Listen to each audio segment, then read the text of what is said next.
이번에 새로 나온 규제 때문에 이제 영영 서울에 집 못 사는 거 아닌가 하고 좌절하시는 분들 많으실 겁니다. 하지만 너무 걱정하지 마십시오. 우리는 비슷한 게임을 이미 해봤습니다. 여러 번이요.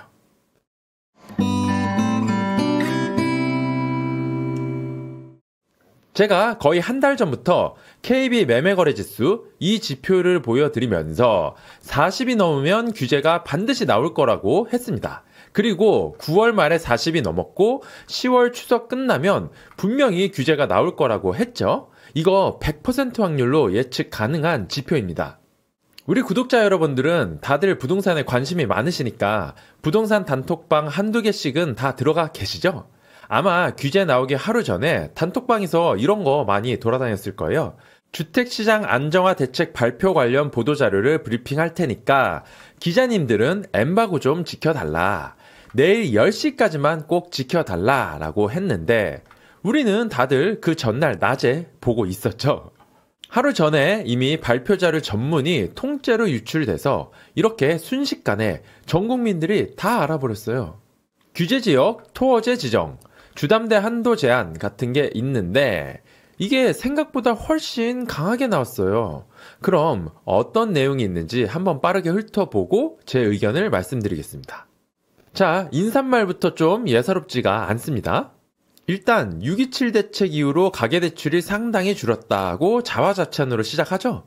난 잘했는데 니들의 그 탐욕이 문제야 라고 승질부터 한번 내주고 시작합니다. 그래서 일부 지역의 과열 양상이 다른 지역까지 확대되는 걸 막기 위해서 선제적으로 대출 수요를 관리하겠다라는 거예요. 규제 내용 그 첫 번째, 규제 지역과 토어제를 동시에 서울과 경기에 광역으로 발동시켰습니다. 이게 우리가 예상했었던 것보다 훨씬 더 넓은 범위예요. 지도 보이시죠? 서울 전체랑 과천, 분당, 수원, 하남, 광명, 안양, 의왕, 용인 뭐 이런 경기도에서 힘 좀 쓴다 하는 지역들을 그냥 싸그리 다 묶어버렸어요. 이 지역의 세대수만 592만 세대고 전국 세대수의 24%입니다. 토어제에 영향을 받는 아파트만 쳐도 전 국민의 12%를 토어제로 묶어버린 거예요. 담당 공무원들 과로사 할까봐 걱정되네요. 그럼 규제 지역이랑 토어제를 둘 다 걸어버리면 어떻게 될까요? LTV 축소, 갭 투자 불가. 뭐 중복으로 걸어도 뭐 크게 그렇게 대단한 효과가 있는 것 같지는 않다고 생각이 되네요. 실거주하면 다 해결되는 건데 뭐. 근데 왜 이렇게 사람들이 놀라고 있는 걸까요? 그 이유는 사람들이 규제 지역, 토어제 지정할 때 가장 쉽게 예상할 수 있는 게 풍선 효과거든요. 근데 이번에는 풍선 효과를 방지하기 위해서 극약 처방을 내놓은 겁니다. 올해 3월에 강남 3구에 토어제를 걸었을 때 2급지인 마포, 성동으로 수요가 다 옮겨가서 아주 난리가 났었잖아요. 이번에도 그렇게 될 게 뻔하다. 마포, 성동에 토어제를 걸어서 이제 그 풍선 효과가 3급지로 옮겨가겠지라고 생각을 했는데 우리가 예상했었던 범위보다 훨씬 더 넓게 아예 전 지역을 통째로 다 걸어버렸어요. 여기 보시면 노란색 지역은 올해 내내 거의 오르지도 않은 곳들이거든요. 그런 데까지 다 묶어버려서 풍선 효과가 옮겨가지 않게 만들어버렸어요. 뭐 예를 들자면 독사 같은 거한테 물렸을 때 독이 퍼지지 말라고 이 물린 곳만 도려내는 게 아니라 그 주변까지 한 번에 다 도려내는 거 영화 같은 데에서 많이 봤죠? 이번 대책은 독이 있는 부분뿐만이 아니라 그 주변에 있는 멀쩡한 생살까지 통째로 도려낸 거나 마찬가지예요. 제가 항상 서울 그래프만 이렇게 보여드렸었는데 이번에는 경기도에서 토어제로 분류된 경기도 상급지 그래프도 그려봤습니다. 서울 4급지랑 비슷하게 가네요. 아무튼 상급지들이야 뭐 1년 내내 폭등해서 진짜 엄청 올랐잖아요. 토어제 걸리면 뭐 좀 쉬어가지 뭐 할 수도 있는데 여기 상대적으로 하급지들은 이제 좀 우리 집도 오르나 했는데 아직 별로 오르지도 않았는데 규제는 같이 묶여버린 거예요. 얼마나 억울할까요? 왼쪽이 상급지고 오른쪽으로 갈수록 하급지입니다.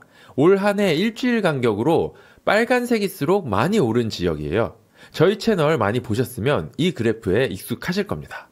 연초에 상급지부터 시작해서 가격이 슬금슬금 올라가다가 토어제 맞고 확 식어버리고 또 상급지부터 슬슬 가격이 올라가다가 627 대출 규제 맞고 확 식어버리고 또 다시 스물스물 올라가다가 이번 10, 15 대책 맞아버리고 또 확 식어버리겠죠. 하급지 쪽으로는 온기가 오다가 끊기고 오다가 끊기고 규제가 반복될수록 상급지와 하급지의 양극화는 점점 더 심해집니다. 이번에도 마찬가지로 그러겠죠. 다음 두 번째 규제, 주담대 한도를 확 줄여버렸습니다. 고가 아파트를 타깃으로 설계된 대출 축소예요. 집값이 15억 원일 땐 지금까지처럼 최대 6억 원인데 15억에서 25억까지는 4억만 빌려주고 25억 초과하면 2억만 빌려준다는 거예요. 담보물의 가격이 올라갈수록 대출 금액이 줄어든다. 이거는 뭐 담보대출 역전의 세계죠. 정말 비상식적인 규제이지만 우리나라에서는 됩니다. 그럼 시기별로 아파트 가격에 따라 대출을 얼마나 할 수 있고 현금이 얼마나 필요한지 한번 봐볼게요.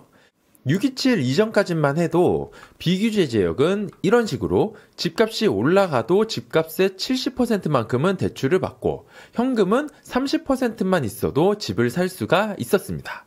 규제 지역은 이 대출 50%에 현금 50%로 살 수 있었고요. 어차피 이때는 규제 지역도 강남 3구밖에 없었으니까 정말 태평성대한 시대였었죠. 지금 보면 아니 이렇게 돈을 많이 빌려준다고? 하는 생각이 들 겁니다. 물론 뭐 소득이 받쳐줄 때만 가능한 거지만요. 근데 627 이후로 대출의 기본 개념이 바뀌어버립니다. 최대 대출 한도라는 게 생겨서 소득이 아무리 높아도 돈을 6억 이상 빌릴 수가 없게 됐어요. 정말 이상한 그래프죠? 집값이 비싸면 이제 현금을 어마어마하게 많이 준비해야 됩니다. 덕분인지는 몰라도 규제 지역이랑 비규제 지역이 이 나오는 대출 금액이 비슷해져서 규제 지역이라고 해서 뭐 크게 손해보는 게 없어졌어요. 저가 아파트 부분이 약간 차이가 나기는 하지만 규제 지역에 12억의 아파트가 애당초 있기나 합니까? 그래서 627 이후로 이제 규제 지역의 구분이 의미가 없어졌다라는 얘기가 나와 버렸었던 거예요. 그리고 새롭게 등장한 10, 15 대책. 이 규제의 특징은 15억 이상부터는 오히려 대출액이 줄어든다는 거예요. 규제 지역 쪽도 마찬가지죠. 중간 가격대에서 약간의 차이가 있기는 하지만 뭐 거의 비슷합니다. 아무튼 이번 대책의 핵심은 이런 비싼 아파트 같은 경우에 가뜩이나 현금이 더 많이 필요했었는데 오히려 역으로 대출 금액을 줄여버렸다라는 거예요. 너네 비싼 집 좀 사지 마. 서민들 주제예요? 라고 외치는 것 같죠? 그리고 마지막으로 스트레스 DSR 가상금리를 1.5%에서 3%로 증가시키는 내용입니다. 계산해 보니까 사실상 DSR을 40%에서 36%로 4% 정도 줄이는 거랑 같더라고요.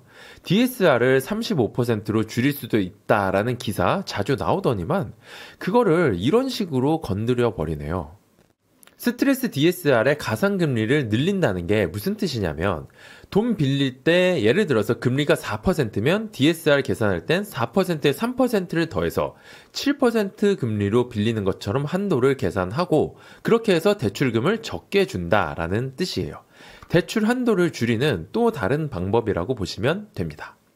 근데 이 스트레스 DSR을 이렇게 갑자기 1.5%에서 3%로 2배로 올려도 되나 싶습니다.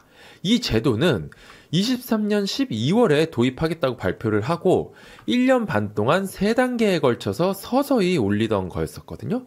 갑자기 확 올리면 시장이 충격을 받으니까 0.4%, 1.2%, 1.5% 이런 식으로 천천히 올렸었던 거예요.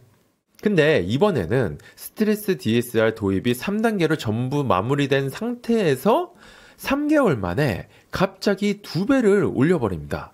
시장 충격에 대한 아무런 대책도 없이 말이죠. 이럴 거면 그 전에는 왜 그렇게 조심조심 천천히 올렸었던 걸까요? 자, 마무리 말씀을 보시면 국민들의 내 집 마련과 주거 안정이 어려워질까봐 이런 대책을 마련했다라고 하시네요. 구독자분들도 느끼시겠지만 정말 자아가 분열될 것 같은 그런 기분입니다. 이런 규제들 때문에 내 집 마련 준비하시는 분들이 얼마나 좌절하시고 눈물을 흘리시는지 다 알면서 이렇게 약 올리시는 거죠. 이제 결론으로 들어갑니다. 오늘의 대책을 마지막으로 이제 진짜로 더 이상 남은 카드가 없습니다. 문재인 정권 5년 동안의 집값 상승 그래프예요. 여기 빨간 점들은 아주 굵직한 규제들만 표시해 놓은 겁니다. 자잘한 것까지 합치면 28번인 거 다 아시죠? 적을 칸도 없어요. 자, 서울 전체를 규제지역으로 지정하고 DSR 40%를 도입하고 다주택자 대출 규제, 집값 15억 이상 대출 금지, 양도세 취득세 인상 등등 진짜 줄기차게 규제들이 나왔었죠. 이제 취임한 지 4개월 된 이재명 정권의 집값 그래프입니다. 아직 시작한 지 얼마 안 됐는데 그럼에도 불구하고 시작하면서부터 이미 지난 정권에서 도입했었던 규제들을 여기저기 장착한 상태로 시작을 했어요. DSR 40%, 다주택자 대출 규제, 양도세 취득세 중과 이런 카드들을 이미 써버린 상태로 시작을 했고 그리고 이번에 나온 규제를 통해서 규제지역 지정, LTV 대출 상한 같은 것도 카드를 써버렸습니다. 그야말로 문재인 정권이 5년에 걸쳐서 사용했었던 카드를 취임한 지 4개월 만에 다 땡겨 써버린 거예요.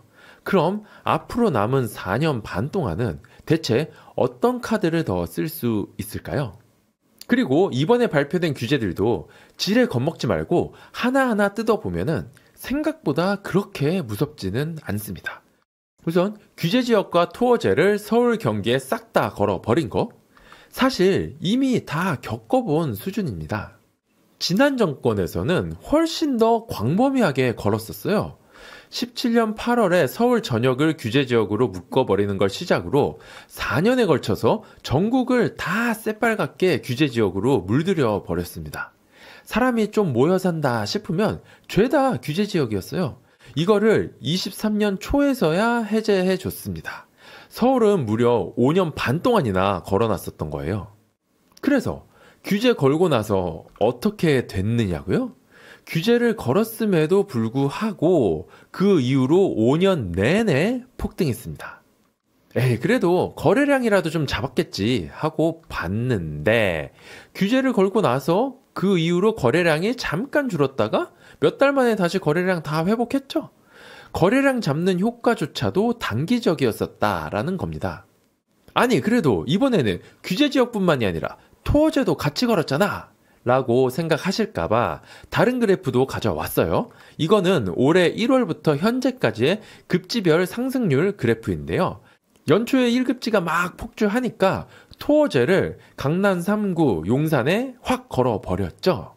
그랬더니 상승률이 잠깐 꺾이는 듯 하다가 또 한두 달 만에 미친 듯이 폭주해 버립니다. 급지가 높을수록 토어제도 바로바로 극복해 버렸어요. 아무리 토어제 규제 지역을 걸어도 그 효과는 일시적일 뿐이고 큰 흐름을 막을 수는 없다는 거예요. 다음은 주담대 한도 축소에 대한 건데요. 시장은 정말 빠르게 적응한다는 걸 우리는 이미 몇 번이나 느꼈습니다. 일단 이번 대출 규제 처음 보는 사람들은 정말 놀랄만 하기는 해요. 근데 19년도에 12.16 대책 보시면 아파트 가격이 비싸지면 대출이 아예 빵원이고 전부 다 현금으로 사야 되는 거 보이시죠?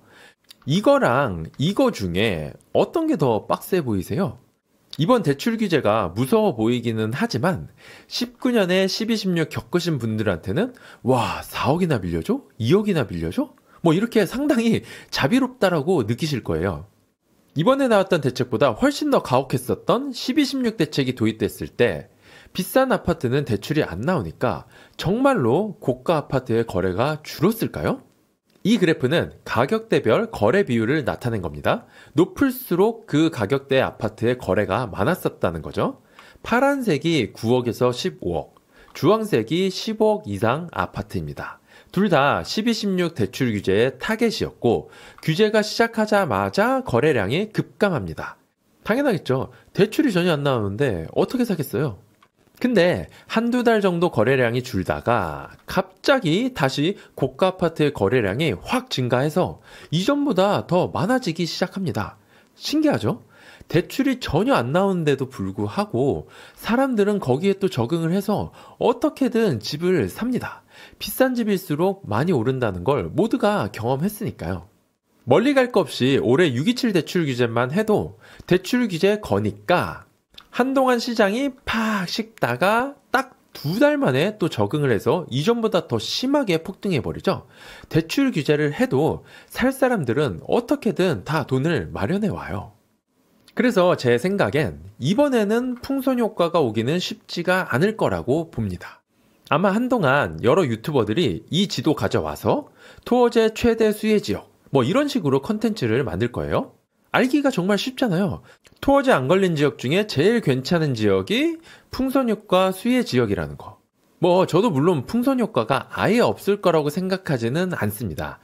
그런데 이번에는 좀 달라요. 규제 지역으로 지정당한 곳들이 누가 봐도 왼쪽 그림에 표시된 곳들보다 더 상급지잖아요. 그런데도 불구하고 올해 내내 상승률이 1%도 안 되는 곳들이 많아요. 이런 곳들을 다 건너뛰고 그 다음 급지로 수요가 이동하기는 정말 쉽지 않을 거라고 봅니다. 이 지역부터 먼저 자기들끼리 갭을 메우게 될 거예요. 저는 어떻게 해서든 토어제 지역 안에 있는 지역을 매수하시기를 추천해 드립니다. 자, 여러분. 규제 때문에 정말 혼란스럽고 앞이 캄캄해지고 속이 타는 거 이해합니다. 하지만 이 정도 규제는 예전에도 항상 있어 왔었고 우리는 그 결과를 다 알고 있어요. 이럴 때 마음이 조급해져서 좋지 않은 선택을 하시면 정말 힘들어지십니다. 마음이 많이 불안하실 거 이해하지만 풍선 효과 같은 거에 너무 흔들리지 마시고 본질적인 가치를 찾아서 장기적인 안목으로 투자하시길 바랍니다. 이 영상이 여러분의 내 집 마련에 도움이 되셨기를 바랍니다. 감사합니다.